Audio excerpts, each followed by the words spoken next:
Today, we're going to talk about the MVP race because the army of people that want to deny reality has passed a breaking point. I recently brought up that Caitlin Clark should be in the conversation for MVP. Of course, myself and many others got pushback just for saying she should be in the conversation. Even the WNBA has her as a footnote. While others may have had very measured takes, I've had it. So here is why Caitlin Clark isn't just in the conversation, but should be the MVP. Out of the NCAA championship and into the grinder, 11 games in 20 days, I was at that Liberty game where she only put up 3 points. It was a back-to-back. She didn't look well. She pulled herself out of the game. Since then, she has only gotten better and better to the point that once deemed unworthy of the Olympics by the High Council, I can confirm a monster was indeed awoken. Caitlin really out here like Prime Rock Lee, dropping the training weights and having the whole league shook after the Olympic break. Give this girl some rest and she will cook you. She is now back to back in Player of the Week. Her stat line since the break is MVP Curry level with 8 less minutes per game time. But what about her competition? Nafisa is valuable, but even in a game where they played against each other, Clark still cooked her in net points. Bar for bar, at their recent best, Clark beats Fee, except in rebounds, and Fee is a better defensive player. But this kind of offense, in my opinion, trumps defense. Listen, if you want to hoist up 0.14 less points given up per possession versus 38.3 points per game of offense, feel free to die on that hill. A'ja Wilson is having an all-time year, and congrats on hitting 1,000 points. Now that that's over, Caitlin Clark has generated 1,495 points of total offense while A'ja is sitting at 1,217, and their stats recently aren't that far off. Clark has also done this with 150 less shots and 100 less free throws, which, by the way, are we really not going to wonder how we went from 187 free throws in 2022 and added 100 extra free throws over the last 2 years, and every other center that plays the same amount of time as you has twice as many personal fouls? I mean, I don't know what I would call that kind of whistle. Wait, never mind. Different video. What's also important is A'ja Wilson has 3 other Olympians on her team. They have one of the deepest benches in the WNBA. You want to know an example of a team that isn't going to be successful without a player? The Indiana Fever. They have practically the same roster, and the difference between mediocrity and the playoffs is Caitlin Clark. She makes her teammates better. Even they say they wouldn't be in the playoffs without her.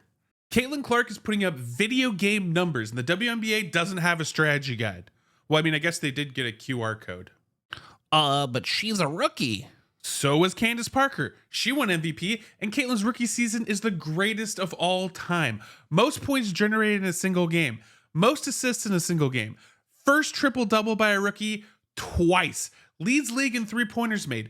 Leads league in rebounds by a guard. Received the most all-star votes of any player ever. Set WNBA record for most assists in a season. Set the rookie record for most points in a season with less shots taken. And is on pace to be the first player to lead the league in assists and be a top 10 scorer. And just so we're clear, the only unanimous decision is the Rookie of the Year race because it's been over since July. But what about Don't you dare say it. her turnovers?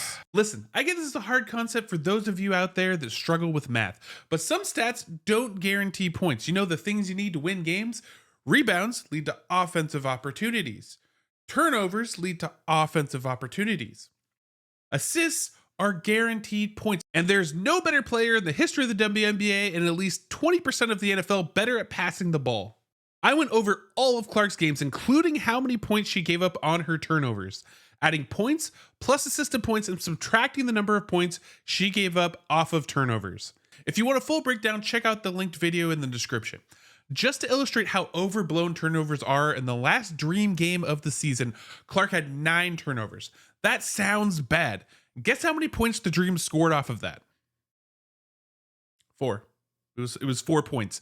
And honestly, it should have been 3 because that over and back court violation, that was BS. Even her most glaring weakness is over-exaggerated.